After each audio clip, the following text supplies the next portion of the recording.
Akhirnya yang terusir dari Jazirah Arab keturunan Rasulullah. Jadi akhirnya yang sampai ke Indonesia keturunan Rasulullah.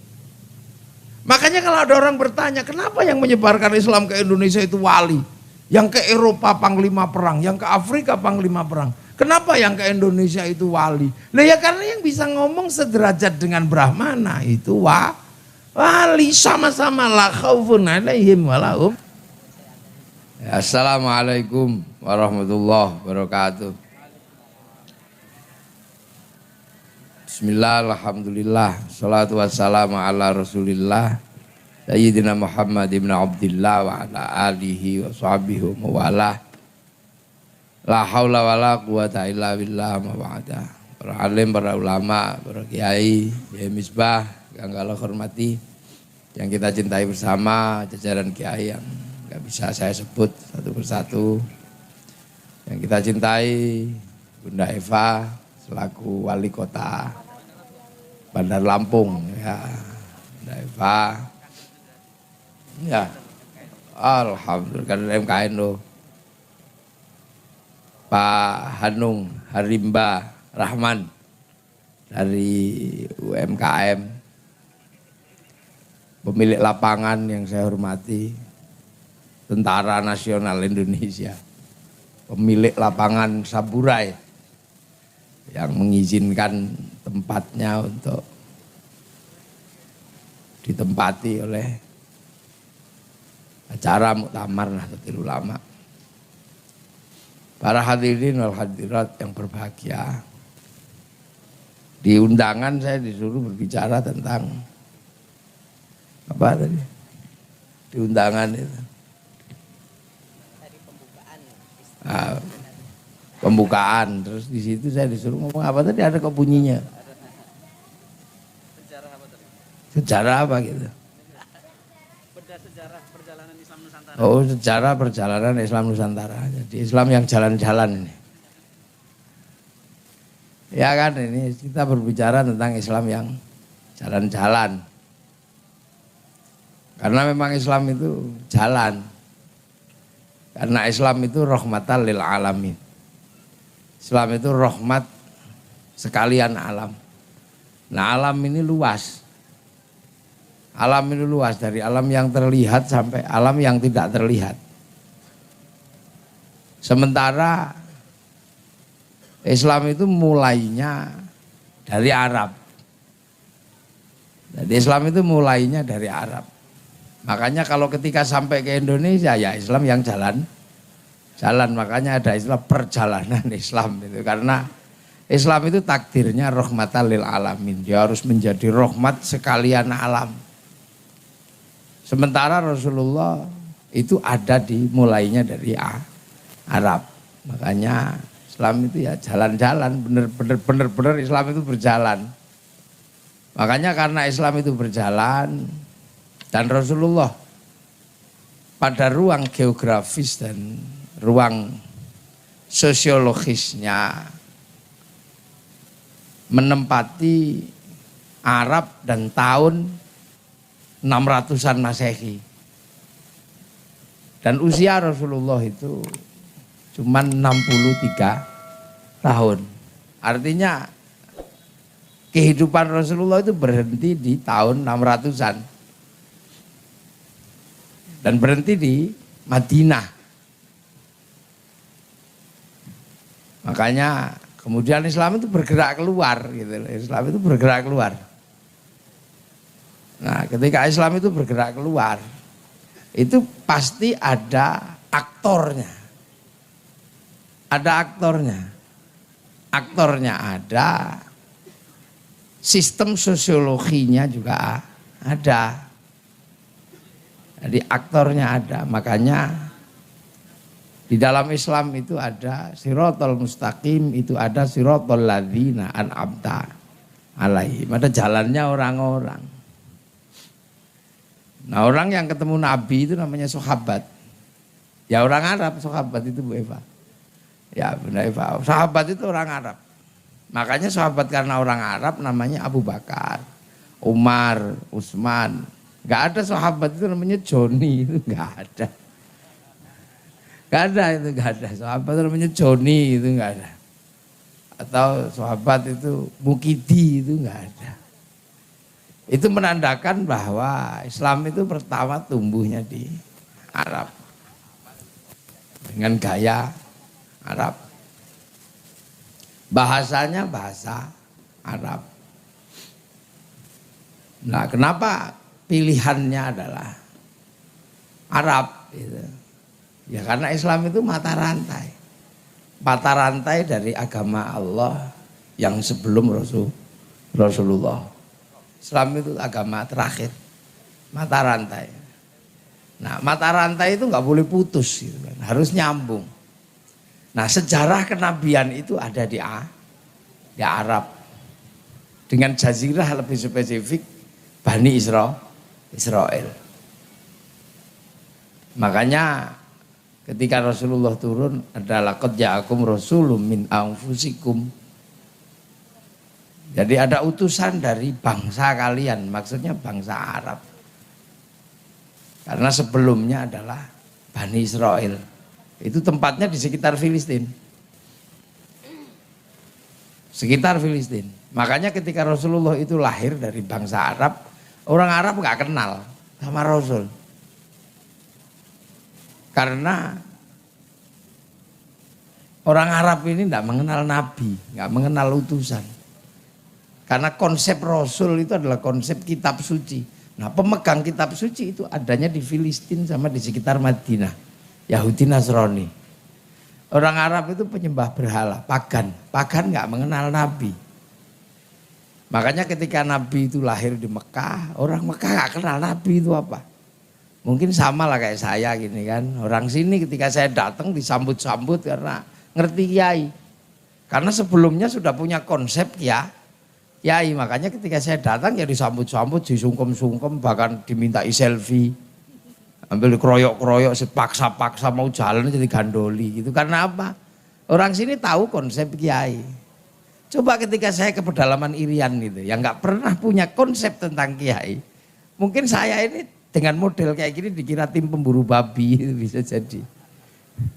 Lah itu. Makanya kan orang Arab nggak kenal gitu, nggak kenal. Nabi opo itu nggak kenal. Makanya ketika diajari oleh Rasulullah ya susah. Diajari Rasulullah susah karena pelajarannya sendiri berbeda dengan pelajaran orang Arab. Benar-benar pelajaran Nabi.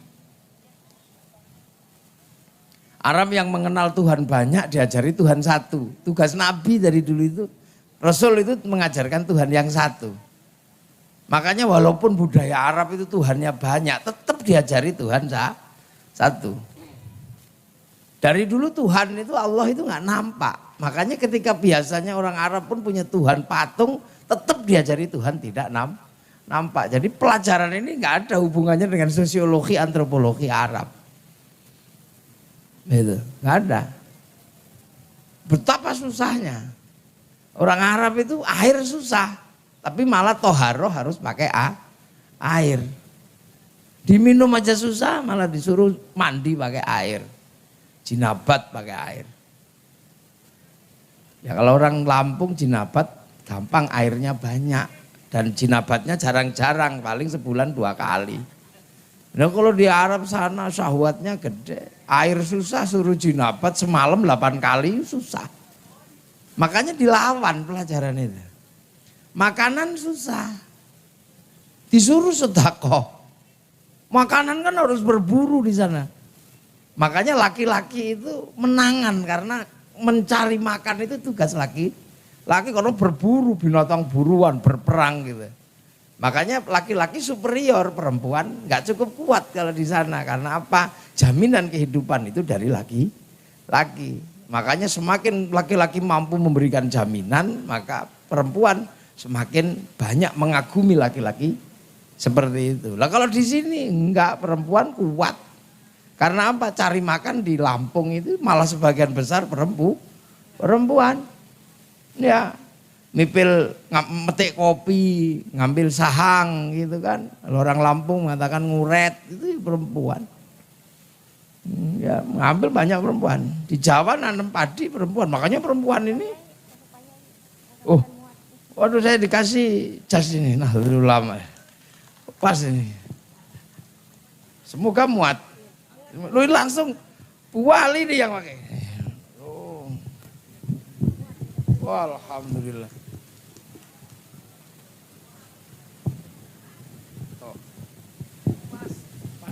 Mas. Wah. Karena double Pak Yai.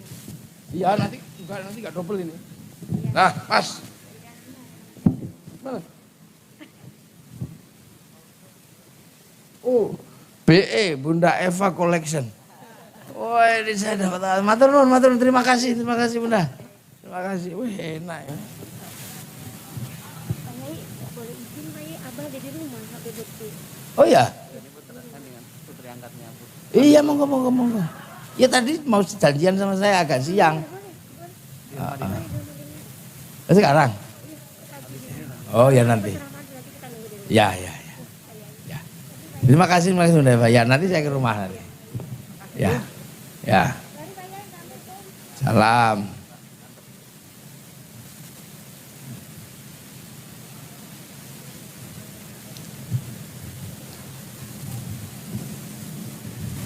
Ya, semoga jadi wali kota berkali-kali. Ya, makasih. Nah ini. Jadi luar biasa.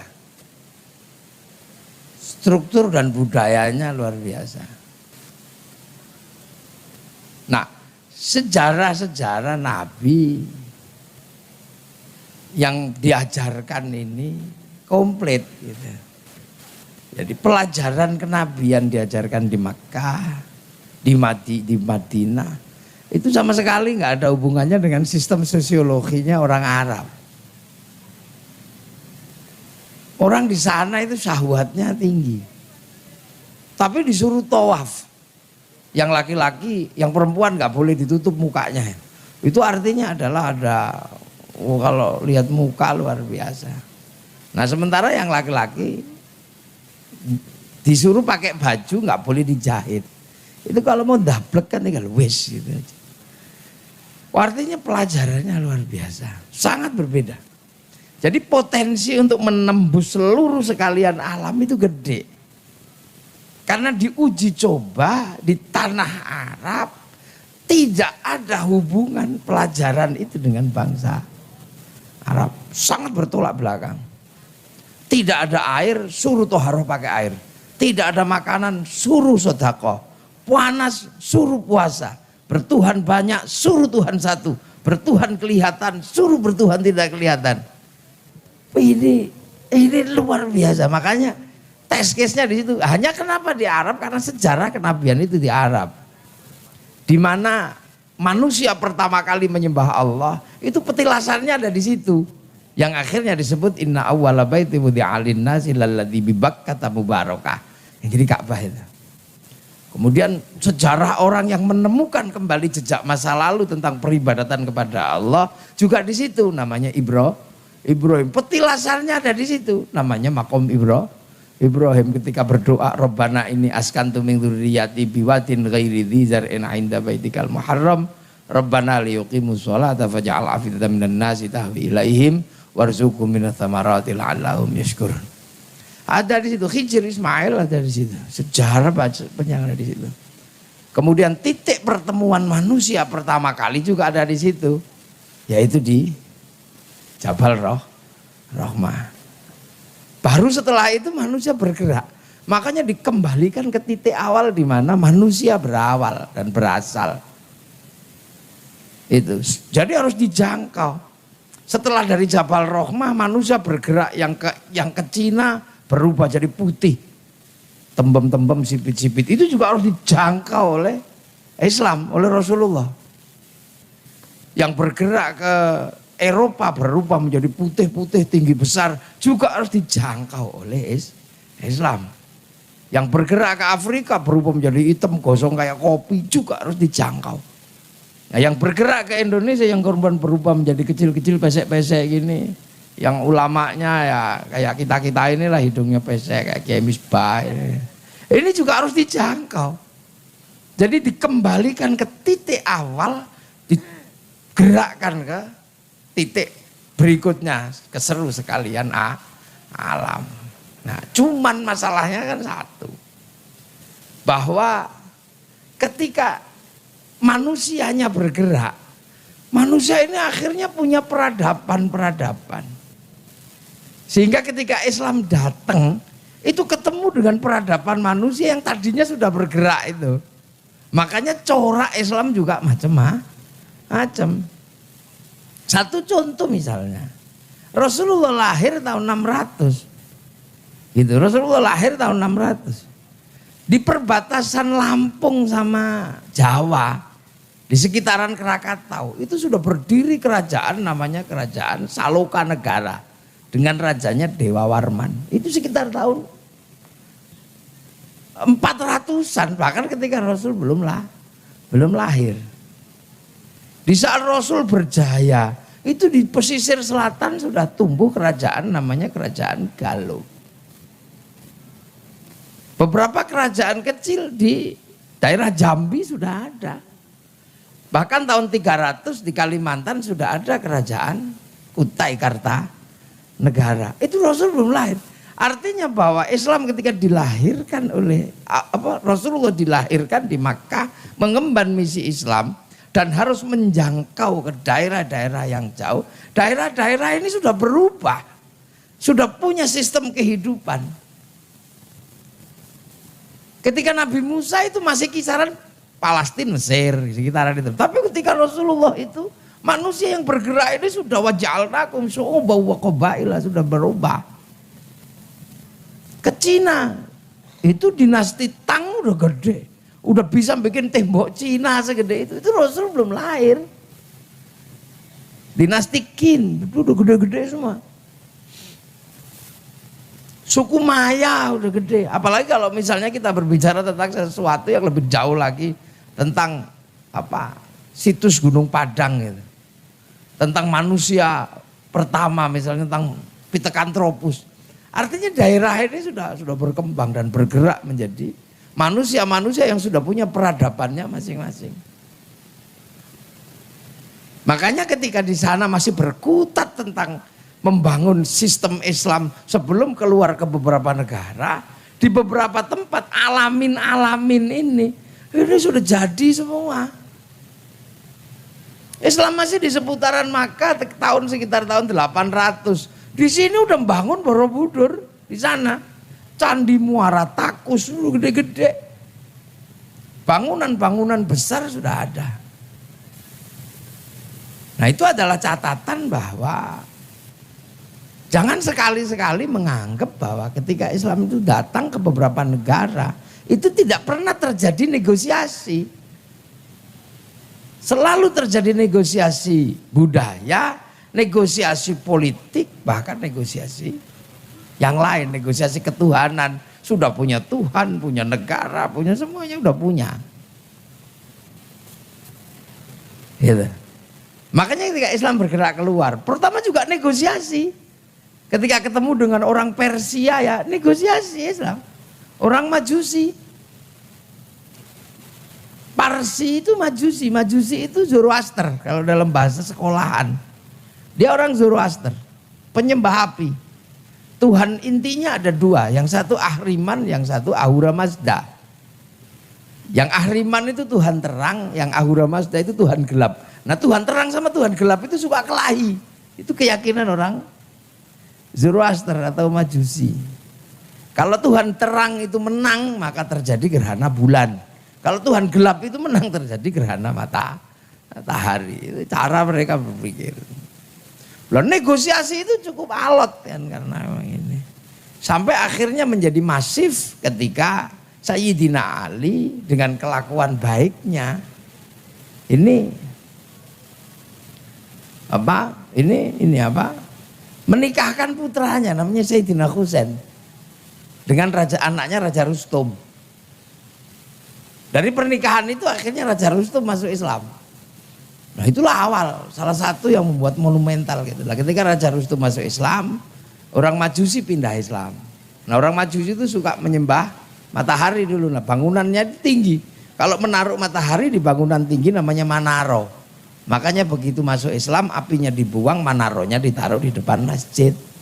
Maka kemudian model masjidnya orang Majusi di Persia punya manaro. Nah, akhirnya manaro itu yang kemudian dibawa ke seluruh dunia dengan ornamennya, dikenal dengan menara. Lantas di situ ya biasa konflik. Oh itu konflik antar sahabat ya konflik. Jadi kalau antar kemarin NU ada konflik ini usah heran. Itu berarti memang NU ini yang paling mewarisi sistem dari Rasulullah. Makanya kalau ribut itu biasa, habis itu rukun. Makanya kadang kalau ada keributan di zaman itu dibicarakan kan, bahwa setelah Rasulullah ada Bani Umayyah, Banu Hashim ribut. Kalau saya sih biasa aja jawabnya. Waktu itu orang pusing dengan keributannya, dengan dinamikanya. Tapi kalau saya mengatakan ya itulah barokah wong tukaran kan gitu. Berkahnya orang ribut akhirnya Islam bisa sampai ke Indonesia. Kalau nggak ribut tenang di sana ya nggak kemana-mana. Sampai kemudian Sayyidina Husain dipenggal kepalanya Karbala. Sehingga Sayyidina Husain dan keturunannya keluar dari Jazirah Arab. Oh itu diperingati. Padahal kalau kita sih kadang guraunya ya syukur juga.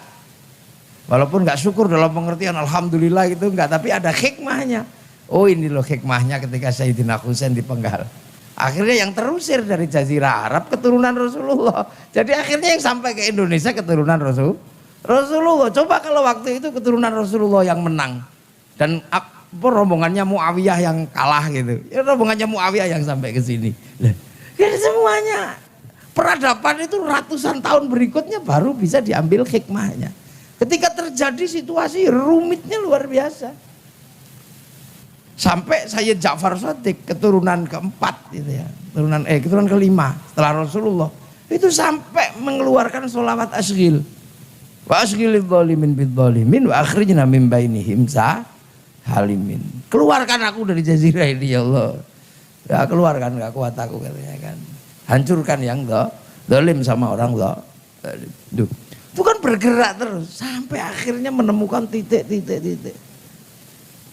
Nah itulah yang akhirnya kemudian dikenal dengan sanad dan kita pegang. Kan gitu, kita pegang pergerakan dari Rasulullah ke Sayyidina Ali, bergerak ke Sayyidina Hasan Husain, bergerak dibawa oleh Sayyid Ali Zainal Abidin. Sayyid Ali Zainal Abidin bergerak dibawa oleh Sayyid Bakir. Sayyid Bakir digerakkan kembali generasi berikutnya oleh Sayyid Ja'far Shadiq, Sayyid Musa Kadzim, digerakkan berikutnya oleh Sayyid Ali Uraidi, terus kepada Sayyid Muhammad, terus kepada Sayyid Aisyah An-Naqib, terus pada Sayyid Ahmad Al-Muhajir. Karena hijrahnya jauh sampai dikenal dengan nama Al-Muhajir yang jauh. Nah dari Sayyid Ahmad Al-Muhajir lahir Sayyid Ubaidillah. Terus bergerak keluar Sayyid Ubaidillah punya keturunan Sayyid Alwi. Nah Alwi bin Ubaidillah bin Ahmad Al-Muhajir inilah yang melahirkan Alawiyin. Yang kemudian jadi Asegab, jadi Al-Attos, jadi apa itu. Nah tapi dari garis itu ada yang terus. Namanya Sayyid Muhammad terus bergerak keluar. Punya anak Sayyid Alwi, punya anak Sayyid Ali Khalid Qasam. Sayyid Ali Khalid Qasam teruskan generasi namanya Sayyid Ahmad Syakib Mirbat. Sayyid Mirbat punya anak Sayyid Alawi Amil Faqih. Sayyid Alawi Amil Faqih punya anak namanya Sayyid Abdul Malik sampai Mongol yang mengeluarkan klan Azmat Han itu. Nah Sayyid Abdul Malik punya anak Sayyid Ahmad Jalaluddin Syah di Campa. Punya anak Sayyid Muhammad sampai Pasai itu. Nah itulah yang bawa Islam kemudian melahirkan Samudra Pasai dan sekitarnya. Ya sekitar tahun 1222. Sementara di tengah sini lahirlah kerajaan besar namanya Singasari. Jadi di sana baru bergerak itu di zaman Sayyid Muhammad, setelah Sayyid Ahmad Jalaluddin sini bergerak Singasari. Singasari Sriwijaya udah gede di sini. Jadi kerajaan-kerajaan besar di sini udah tumbuh.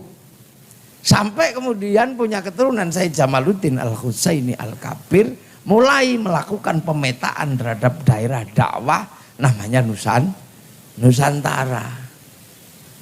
Dan di situ terjadi negosiasi-negosiasi yang luar biasa. Di zaman keturunannya yang namanya Sayyid Ibrahim Asmoro Kondi. Nah yang akhirnya punya anak Raden Rohmat Sunan Ampel di sana itu. Yang akhirnya momongannya ada Raden Fatah yang jadi raja di Demak. Yang satu bernama Aryo Abdillah atau Aryo Damar yang kemudian bergerak ke sekitaran Lampung, Palembang. Itu kan negosiasi yang luar biasa. Jadi ketika Islam datang terus menghadapi negara-negara di sini. Ini kan negara-negara besar. Di Majapahit sendiri misalnya ketika diajak berbicara ekonomi ya nggak bisa. Raja-raja Majapahit di Jawa sana kalau makan piringnya langsung dibuang ke sungai kok. Kalau dalam bahasa kami di Jawa sana akhirnya nggak ada seksi kora-kora itu nggak ada. Piringnya dibuang. Saking kayanya. Diajak bicara pengetahuan.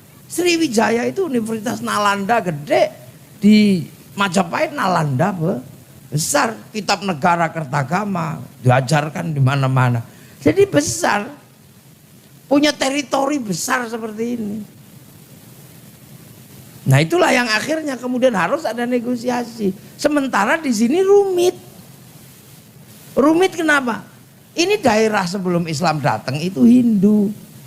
Nah orang Hindu itu nggak sembarangan orang boleh ngomong agama. Hanya kasta Brahmana yang boleh ngomong agama. Kasta Sudra nggak boleh ngomong agama. Pedagang, petani itu sekaya apapun dia Sudra. Dia nggak boleh ngomong agama. Raja nggak boleh ngomong agama karena dia kasta kesatria. Gitu. Jadi kasta ini Waisya nggak boleh ngomong agama, dia pedagang apa pegawai negeri nggak boleh ngomong. Apalagi Sudra, petani, pedagang, tukang nggak boleh ngomong agama. Baca kitab suci diculek motone. Kasta di bawahnya ada orang yang hidup itu meminta-minta, paria, nggak boleh ngomong. Di bawah paria ada kuca, kasta yang suka ngambil sedikit-sedikit, tukang ngentit. Ya, kayak menyembunyikan bansos itu kan kuca itu. Di bawahnya ada meleka, maling tapi kalau ketahuan lari. Di bawahnya ada candala, maling tapi kalau ketahuan berani. Nah, yang bicara tentang agama itu Brahmana. Makanya kalau ada cerita tentang Islam disebarkan oleh saudagar itu ditolak secara epistemologi pengetahuan. Karena nggak bisa orang Hindu kok orang Sudra ngomong. Nah itulah makanya yang boleh ngomong Brahmana. Lah siapa yang bisa ngimbangi Brahmana ini? Nah itu wali. Makanya kalau ada orang bertanya kenapa yang menyebarkan Islam ke Indonesia itu wali, yang ke Eropa panglima perang, yang ke Afrika panglima perang, kenapa yang ke Indonesia itu wali? Nah ya karena yang bisa ngomong sederajat dengan Brahmana itu wali, sama-sama la khaufun alaihim walahum yahzanun. Nah dalam titik pemahaman ini maka keyakinan santri yang menyebabkan Islam adalah wali itu dibenarkan secara epistemologi pengetahuan. Loh inilah. Jadi makanya ini wali. Nah terus ada yang nanya, wali itu referensinya apa? Wali kok ditanya referensi? Wali itu kalau melakukan sesuatu nggak baca sesuatu, tapi langsung download. Wali itu online kalau butuh sesuatu langsung dengan harddisknya Allah namanya Lauhil Mahfud. Qalu rabbuna Allah tsumastaqamu tatanazzalu alaihimul malaikah alla takhafu wala tahzanu. Online sana. Langsung ke harddisknya Allah. Allah kan punya harddisk gede. Yang ketika Rasulullah Isra Mi'raj ditunjukkan itu loh harddiskku namanya Lauhil Mahfud. Yang orang Yahudi Nasrani membayangkan tentang tabut Sulaiman. Orang Romawi Yunani membayangkan tentang kotak Pandora. Kalau orang Jepang bayangin tentang kotak Doraemon dan orang Jepang. Islam ada Lauhil Mahfud dan di sana ini seluruh big data ada. Makanya manusia turun ke dunia itu sudah membawa paketannya masing-masing. Karena ruhaninya terhubung dengan big data itu. Paketannya berapa ya itulah dia. Kalau paketannya habis ya kick mati udah gitu aja. La yastakhiruna sa'ata wa la yastaqdimun. Itu. Lah makanya manusia itu persis seperti kartu handphone itu sama. Sama persis. Ketika dipakai WA-an ya datanya ada, bisa di print. Makanya jangan korupsi pakai handphone, pasti ketahuan karena di big datanya. Inilah Lauhil Mahfuz itu filenya banyak. Maka kalau kita pengen punya banyak data ya download. Nah downloadan yang banyak itu nanti ketika di print out itu ada datanya. Mithqala dzarratin khairan yarah, mithqala dzarratin syarran yarah. Ya ada apa file sholat, file Quran, file apa, download aja. Kalau kita nggak pernah download, begitu besok di print, ya not found. Gak ada datanya, ya blank gitu. Nah, makanya itu Islam. Nah wali itu begitu. Wali itu paketannya besar, makanya wifi-nya gede. Makanya kalau kita suka ngirim-ngirim kan harus punya wifi. Kalau nggak punya wifi harus cari wifi gratisan di warung-warung itu .co.id. Kita suka kirim doa, kita suka kirim pahala. Tapi kadang kita nggak punya wifi, maka kita pakai wifi gratisannya para wali. Dengan cara apa? Ila ruhi, ila hadro. Ila hadrot itu kan pakai wifi ruhaniyah itu. Ila ruhi, ila hadroti, ila jamil anbiya al mursalin baru wa ila ruhi Pak D, Waktul, Pak TK itu. Itu teknologi hari ini yang namanya teknologi cloud itu sudah diselesaikan oleh sistem teknologi tawasul. Baru kemudian bet gitu. Makanya kadang orang nggak percaya doa kok bisa dibagi, nggak masuk akal. Lu doa nggak bisa dibagi gimana? Bisa lah. Kita nggak pernah lihat Manchester main bola, nggak lihat AC Milan, tapi ada satu orang yang lihat, kemudian disyuting, dinaikkan ke satelit, dibagi ke seluruh dunia, namanya siaran langsung. Bagiannya sama, jamnya sama. Makanya kalau ada orang nggak percaya kalau doa itu bisa dibagi, orang ini pasti nggak punya TV. Ini kan cloud ini lah. Hari ini kan cloud ini terjadi. Di kehidupan hari ini, apa yang tidak cloud? Semua cloud. Saya sampai sini juga cloud, cuma di WhatsApp itu aja. Makanya ilmu-ilmu besar berhenti yang dimiliki kiai. Hati-hati ketemu dengan budaya milenial, ilmunya kiai pensiun. Dulu kiai bangga bisa berpuasa 7 tahun, belajar ilmu telepati. Sekarang dihajar sama bisnis kuota itu apa? 5.000 beli paketan udah bisa ngomong mana-mana. Ilmunya Banser yang suka nempilingi orang pingsan sekarang udah nggak laku. Karena sekali nempiling orang 60 juta. Ini dunia baru. Nah makanya kemudian wali-wali ini bekerja. Wali itu bekerja. Bagaimana kemudian Islam bisa diterima? Nah, cara-cara yang dilakukan adalah bagaimana kemudian bernegosiasi dengan budaya setempat. Berbicara agama sudah ada di sini, agama macam-macam. Maka ketika Islam datang harus rukun dengan budaya, dengan agama yang berbeda. Punya lakum dinukum waliyatin. Budaya di sini ada. Kalau motong hewan banting gitu aja. Tapi kalau Islam datang harus dipotong pakai bismillah. Keanekaragaman Islam datang. Tidak boleh kemudian menjadi sesuatu kekuatan yang akan menghabisi semuanya, yang enggak. Tapi aneka ragam yang berbeda itu tetap harus dijalankan secara bersama, hidup saling bertanggung jawab. Makanya kemudian ketika Islam hadir dalam keragaman, para wali ini memberlakukan konsep yang diajarkan Rasulullah, kullukum ra'in wa kullukum mas'ulun an ra'iyati. Maka kemudian dalam perbedaan konsep yang diterapkan adalah konsep ra'iyah yang akhirnya diserap ke bahasa Indonesia menjadi rakyat. Konsep ra'iyah inilah yang melindungi perbedaan-perbedaan tetap bisa menjadi sesuatu yang berjalan bareng karena saling bertanggung jawab. Makanya kaum muslimin ini walaupun sebanyak apapun dia ra'iyah. Dia harus saling bertanggung jawab. Kalau berbeda agama ya lakum dinukum waliyatin. Konsep ini konsep dalam, itu bahasanya Rasul. Jadi para wali tidak menerapkan seperti yang dikenalkan sekarang bahwa Indonesia itu people. Bukan. People itu vox populi, vox dei. Ketika suara mayoritas adalah suara Tuhan. Jadi ketika orang itu menjadi mayoritas, dia bisa menjadi diktator. Jadi people itu kalau kuat ya mayoritas, dia menjadi diktator. Khilafah juga sama. Kalau kuat dia menjadi diktator. Tapi kalau ra'iyah tetap bertahan pada konsep hidup saling bertanggung jawab. Sebesar apapun populasi dan jumlah kuantitas kaum muslimin tidak akan pernah menjadi diktator mayoritas. Makanya akhirnya kita mampu.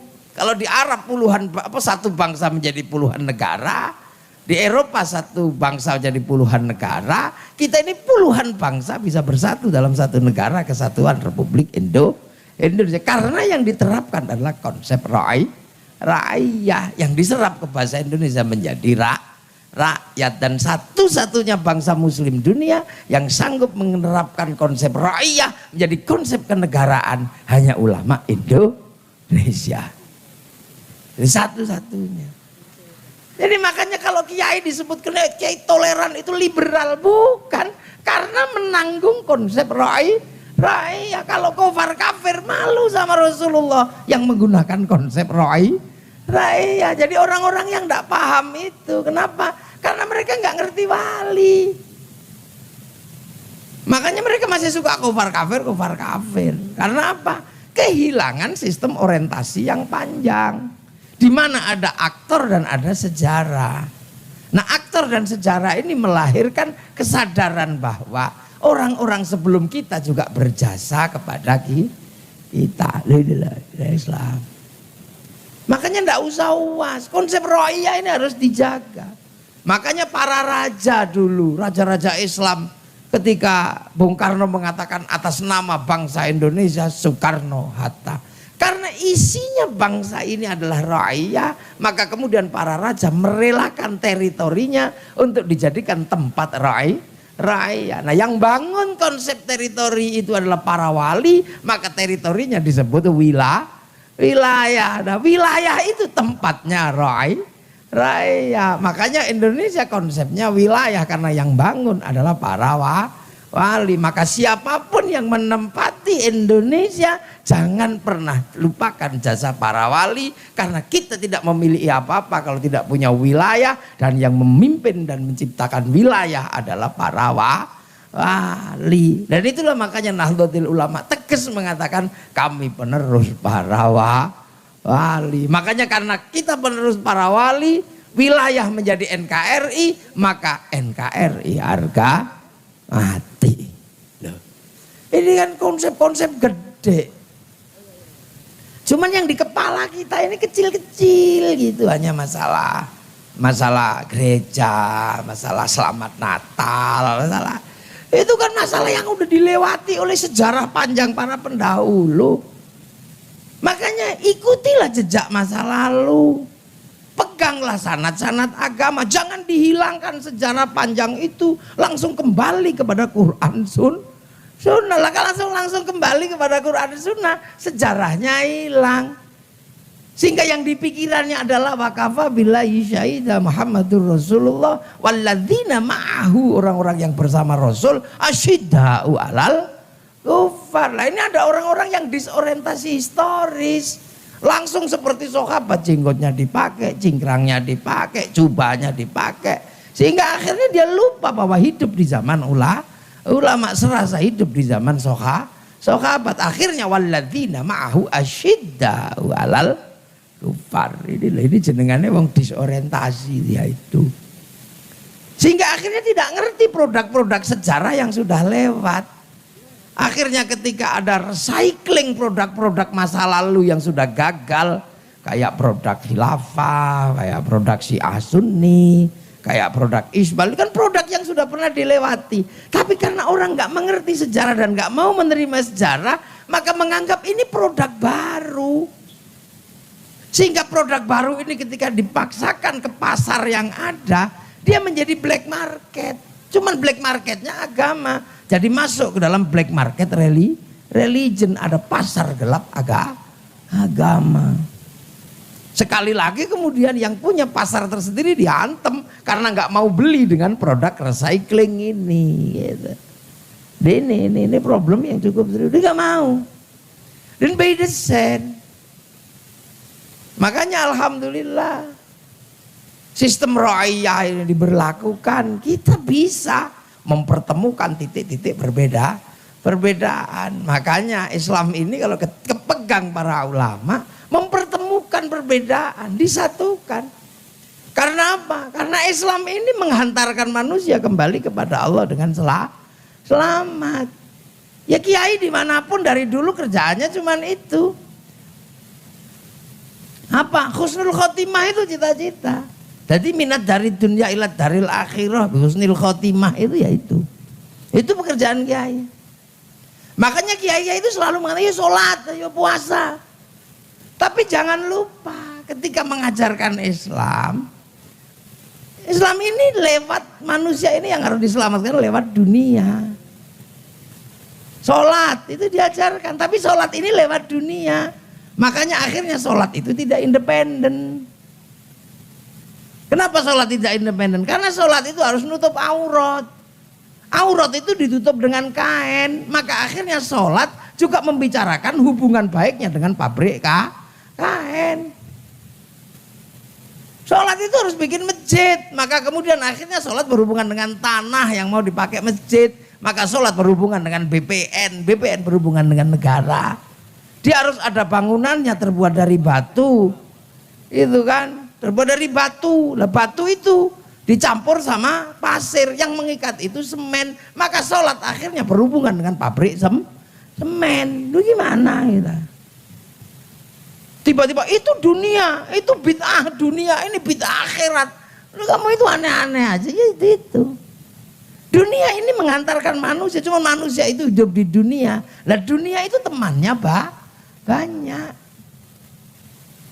Orang zakat itu pakai makanan pokok. Artinya berhubungan dengan sistem pertanian. Berhubungan dengan sistem perdagangan. Puasa itu persoalan menahan makan. Maka puasa itu berhubungan dengan buka puasa. Buka puasa itu hubungannya dengan pasar. Ada kolak, ada mercon, ada apa-apa. Islam itu hubungannya jadi temannya banyak. Berhubungan dengan buka puasa itu berhubungan dengan bumbu. Bumbu itu berhubungan dengan garam, dengan merica. Yang nanam siapa, yang bikin garam siapa. Sementara kita nggak ngerti bahwa produsen garam itu kencing ditambah garamnya, kita juga nggak ngerti. Loh, ini dunia. Jadi semuanya haji itu kembali kepada titik walillahi 'alan nasi hijjul baiti man istata'a ilaihi sabila. Tapi haji itu temennya banyak karena orang sini harus naik pesawat. Itu urusannya dengan Rolls Royce, urusannya dengan Boeing, urusannya dengan Airbus. Yang itu bukan produsennya kaum muslimin. Sebagian besar orang-orang Yahudi, perusahaan besar-besar Yahudi.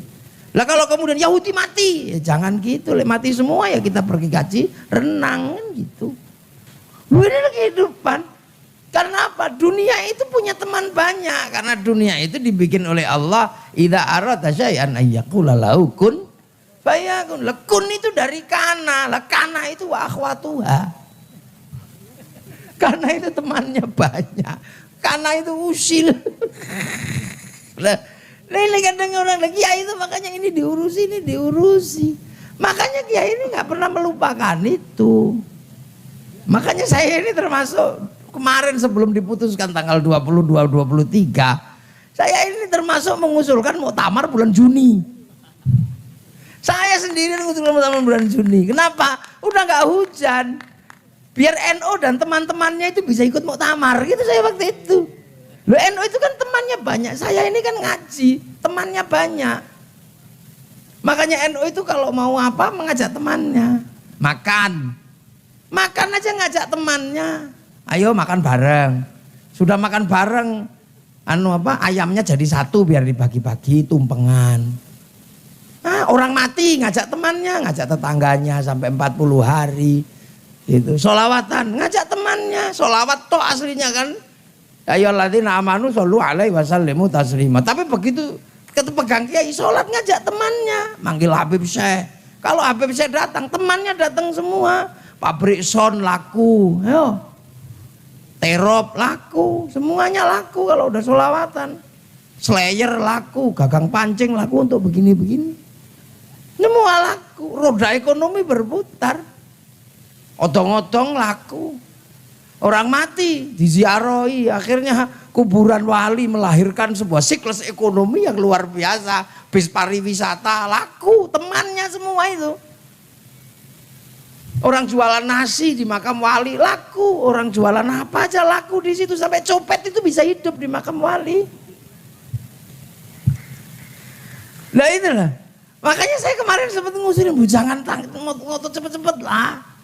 Kalau muktamar itu kan harus melibatkan muktamirin, serunya luar biasa. Kalau musim nggak hujan begini, jualan nasi, jualan tahu petis, jualan apa, jualan tasbih, jualan ini. Nah kuburan-kuburan yang dirawat ini menguatkan konsep ra'iyah. Karena orang tidak lupa dengan sejarahnya, ziarah ke Lampung, ziarah Palembang, ziarah Jawa. Akhirnya orang Lampung ziarah ke Jawa makam wali. Akhirnya dengan ziarah ke Jawa, suka dengan tanah Jawa karena di Surabaya ada makam Sunan Ampel, gurunya. Suruh ngebom Surabaya, ya nggak berani, wong ada makamnya Sunan Ampel. Suruh ngebom Jakarta, nggak berani, ada makamnya Pangeran Jayakarta. Suruh ngebom Lampung, ya nggak berani, ada makam guru-gurunya. Lah guru yang disemayamkan di tanah-tanah itu ketika diziarahi melahirkan rasa cinta di mana gurunya bersemayam. Kalau itu merata ke seluruh negara, itulah konsep awal hubbul waton minal iman. Nah makanya santri dan kiai nggak ada yang jadi teroris. Teroris itu semuanya nggak suka ziarah. Nah itu kan terkait menjaga sistem ro'iyah ini. Nah, makanya menjadi NU itu menjadi jangkar gede untuk ikut terlibat dalam apa? Menjaga konsep ra'iyah. Ini dan kiainya NU aman. Sehebat-hebatnya kiai NU nggak akan berani misuhi orang. Nggak berani, karena kiai paling hebat itu bukan yang pidato begini. Tapi kiai yang pegang tongkat ketika khutbah itu kiai paling hebat, gak ada orang interupsi. Interupsi kiai gak ada, oh gini serian. Tapi kalau dipegangi tongkat gak akan misui orang karena pegang begini, ittaqullah, gak akan marah. Apalagi baca teks, gak ada orang baca teks kok miso-miso, gak ada. Ittaqullah, lepas teksnya kesebul kipas angin bubar itu. Duh, ini kan konsep gede sebenarnya. Makanya akhirnya kemudian Islam yang menegosiasi daerah yang berbeda agama, berbeda suku, berbeda bangsa terjadi, dan itu ada di Indonesia. Tapi kita nggak usah kemudian sok-sokan mari kita kembangkan Nahdlatul Ulama ke semua negara. Enggak, kita jaga yang baik di sini. Mutiara itu selalu dicari, bukan mutiara yang nyari manusia. Udah kita biar aja begini. Datanglah ke sini nanti orang-orang, nggak usah mari kita kembangkan Islam Nahdlatul Ulama, enggak usah diam aja gini. Kalau bagus orang pasti nyuntuh, itu aja. Nah menjaga itu kan nggak mudah, gitu kan. Apalagi ini era milenial, ini era transnasional yang paling cepat dari sini nih. Kita nggak kebayang kan gitu. Betapa orang bisa berdosa tidak harus kemana-mana, itu hanya milenial yang bisa. Persis juga orang bisa berpahala tanpa kemana-mana. Orang bisa ngaji sekarang tanpa harus ketemu kiai. Cuman kalau nggak hati-hati ngajinya ilmunya dapet, akhlaknya ketinggalan. Karena bisa ngaji tapi sambil duduk di atas WC. Jadilah ulama tapi ulamanya nakiro. Nah ulama itu kalau nakiro masalah, karena nakiro nggak bisa jadi mubtada. Mubtada'i kalau nakiro bubar, itu khobarnya muqaddam, mubtada'nya muakhar. Nah mubtada itu harus ma'rifat. Orang bisa berdosa. Dulu zaman saya mondok, kalau mau ngintip orang mandi mesti ke sungai.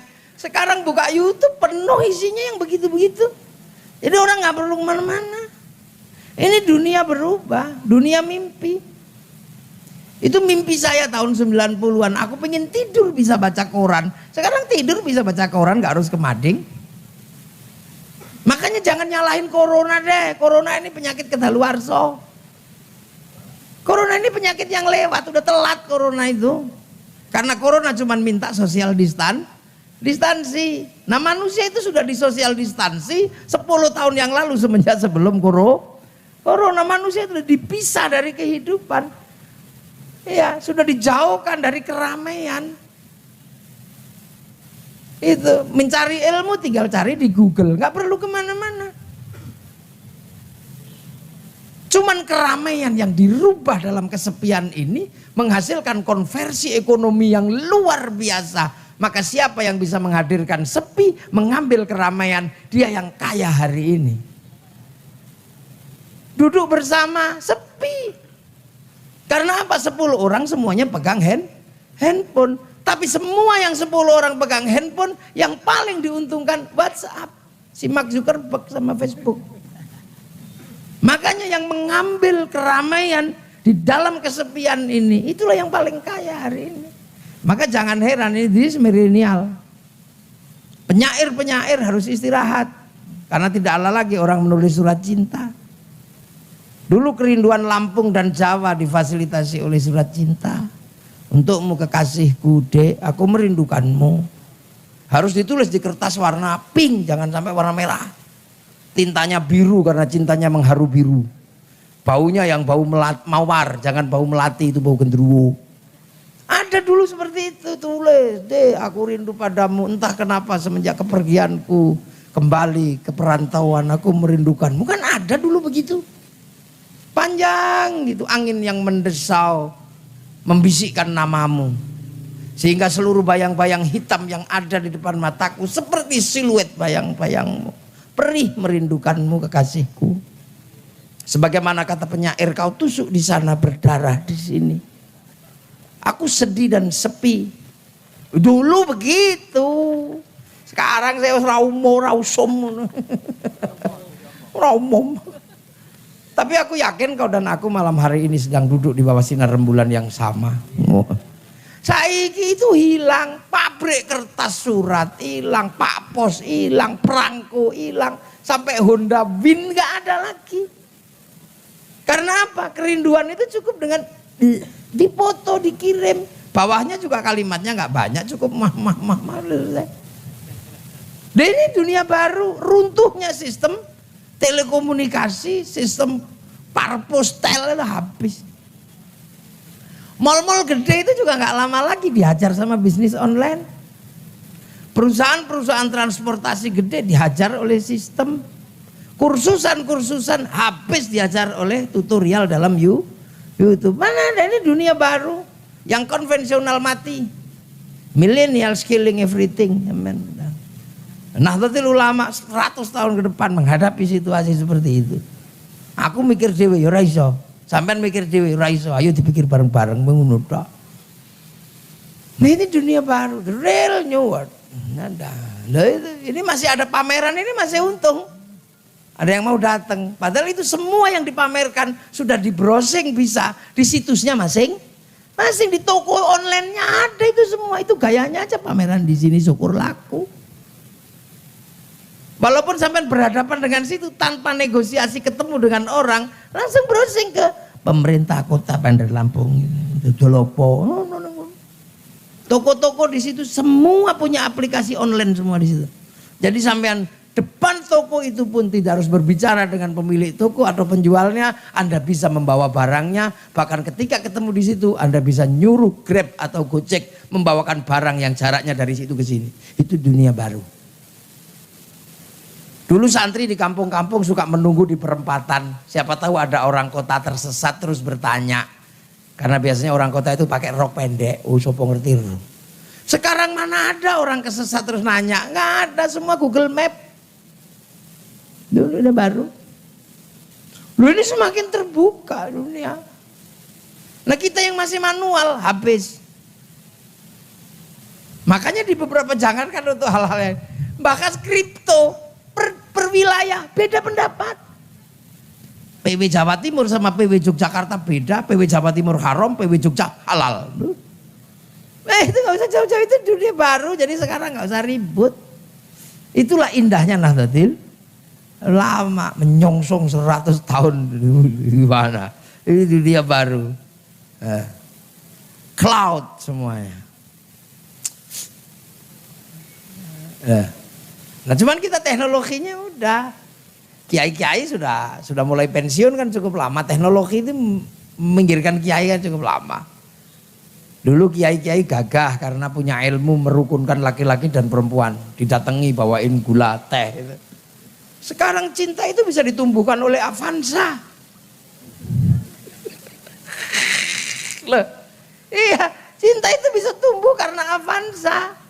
Cinta bisa tumbuh karena Innova. Bisa sekarang. Dulu kan sunnah mata kaji haji kucer. Atau kalau enggak, innahu min Sulaiman wa bismillahirrahmanirrahim. Allah ta'ala.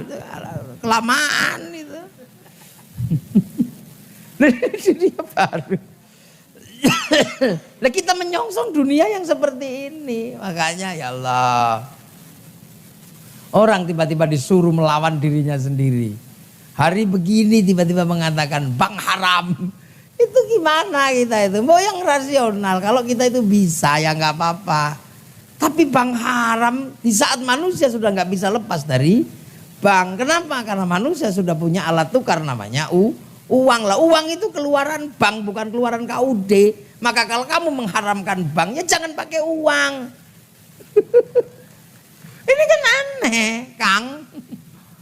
Sama dengan kiai nggak berani ngaramkan rokok. Karena santrinya menanam tembakau dan hukum dasar tembakau itu nggak halal nggak haram, nggak ada hukumnya. Itu makanya kiai selalu mengatakan apa ya kenapa kamu nggak ngerokok? Kalau saya ngerokok pusing kiai, haram. Nah kenapa kalau kamu nggak ngerokok? Kalau nggak ngerokok malah pusing kiai, wajib. Lah karena apa? Karena ada 175 triliun cukai rokok masuk APBN. Kalau rokoknya haram, cukainya haram. Lah cukai rokok masuk APBN. Kalau rokoknya haram, cukainya haram, APBN-nya haram. Untuk bangun jalan-jalannya haram. Akhirnya orang yang ngaramkan rokok dosa lewat jalannya pemerintah. Lu kiai itu pikirannya panjang, nggak kok terus cekak-cekak itu nggak bisa. Kembali ke uang emas, saya juga seneng. Tapi sekarang kembali ke uang emas itu juga masalah. 1 gram emas itu 600.000. Jadi koin kecilnya segini. Iya kalau beli produk besar, kalau produk kecil. Kangkung seikat 1.500. Nyuwile piye kira-kira. Ini gak dipikir orang gitu. Ini dunia baru. Nah, makanya kita biasa aja. Haji itu urusan agama. Tapi ketika Raja Salman itu menyambut tamunya Allah di Baitul Haram sana. Kesulitan menampung para jamaah, beliau manggil Paris Hilton. Islam juga enggak, celananya miring-miring kayak segini, suruh menyambut tamunya Allah bikin hotel namanya Hotel Hilton. Dan ini dunia baru, sampai kok enggak protes. Ayo di sana itu mestinya kan semua cita-citanya minum zam-zam. Tapi siapa tahu capek minum zam-zam, maka kemudian para raja di Saudi memanggil Coca-Cola, memanggil Pepsi untuk jualan di situ. Semua orang mimpi ke sana itu makan daging unta. Tapi siapa tahu lelah makan daging unta. Maka panggil McD sama KFC. Kan biasa aja. Ini dunia baru. Dunia di mana Rasulullah sudah pernah menyatakan. Mayuridillahu bihi khairan yufaqihu fiddin. Siapa yang dikehendaki baik oleh Allah. Dikasih ngerti dalam urusan agama lah. Khaironnya nakiroh. Makanya khairon itu karena nakiroh. Maknanya khairon kamilan. Kebaikan yang sempurna lah. Kebaikan itu nggak mungkin sempurna kalau punya manusia, hanya Allah yang sempurna. Makanya kalau manusia itu baik pasti karena kesempurnaan bersama baik yang lain. Contoh ini kan paling baik itu pengajian ini kan baik. Yang paling baik ya pasti saya wong kiainya. Pasti ini orangnya kalau berbicara di forum ini baik. Siapa yang paling baik? Ya saya sama Kiai Misbah. Kiai Misbah aja baikan saya wong yang pegang mic saya. Lah ya. Tapi saya nggak boleh mengatakan saya yang paling baik, nggak bisa. Karena saya kelihatan baik di sini karena diundang oleh panitia muktamar. Kiai Imam Aziz ngundang saya untuk pengajian di sini, sehingga saya nampak baik di sini. Kalau nggak diundang Kiai Imam Aziz, ya saya nggak kelihatan baik di sini. Nah kalau udah gitu baik saya apa Kiai Imam Aziz? Ya udah ribut kata Kiai Imam. Baik saya, kalau saya nggak ngundang ente nggak kelihatan di situ. Tapi Kiai kalau saya nggak datang pengajianmu jelek. Tadi ketika saya disebut aja belum datang udah kelihatan gak bagus ya. Kalau udah gitu udah ribut. Apalagi kalau sampean ikut-ikutan. Kami jadi baik karena pengajian jadi karena kami Kiai lah kok bisa. Karena kami datang. Coba kalau kami gak datang Kiai bukan pengajian lah apa cek sound susah. Gak bisa berdiri sendiri. Terus sekarang misalnya tiba-tiba baik karena saya yang masang terop Kiai lah. Kalau gak ada ya sampean kehujanan. Apalagi lah tukang sound yang ngeyel baik karena kami menyalakan sound. Coba kalau soundnya tak matikan bubar pengajiannya. Nggak ada habisnya. Makanya baik itu nggak pernah berdiri sendiri. Makanya masuk surga yang baik itu adalah surganya nggak bisa sendiri-sendiri. Zumaron rombongan. Makanya nggak ada masuk surga itu sendiri-sendiri. Makanya setelah radiyatan mardiyah fadkhuli fi ibadi, masuklah ke dalam hamba-hambaku. Lah kita ini pengen masuk ke rombongan hamba-hamba itu. Termasuk ikut Nahdlatul Ulama karena ikut rombongannya ulama. Dakhol datang ngemper juga nggak apa-apa, yang penting masuk rombongan. Itulah. Nah ini kan konsep-konsep yang baku yang sebenarnya udah mulai diajarkan. Cuman sekarang orang ini lupa. Karena apa? Ada korban black market, ada pasar gelap gitu kan, gelap agama. Black market religion ini gitu. Apalagi ketika Amerika ngeramal ada class civilization yang dilakukan oleh Samuel Huntington. Arab sama Amerika sama Cina akan perang agama. Semua orang yang nggak punya jangkar agama investasi. Nah itulah black market lahir di situ. Ternyata Cina sama Arab perangnya bukan perang agama, perang produktivitas. Karena Cina sejarah agamanya udah cukup tua. Tuhan ngelarang judi, dia bikin dewa judi biasa dari dulu. Tuhan ngelarang mabuk, dia bikin dewa mabuk. Tuhan kalau terlalu berkuasa di dalam tradisi Cina dinaiki Sun Gokong tuh berak-berik sampai Tuhan yang ngungsi. Lu itu kan di sana, jadi saya udah melewati fase-fase gede. Makanya jangan mundur. Tiba sekarang mundur khilafah. Loh khilafahnya siapa sekarang? Oke. Ati Allah wa atiur Rasul, taat kepada Allah dan Rasul. Begitu wa ulil amri minkum, kumnya itu siapa? Pasti ribut karena rebutan kum itu.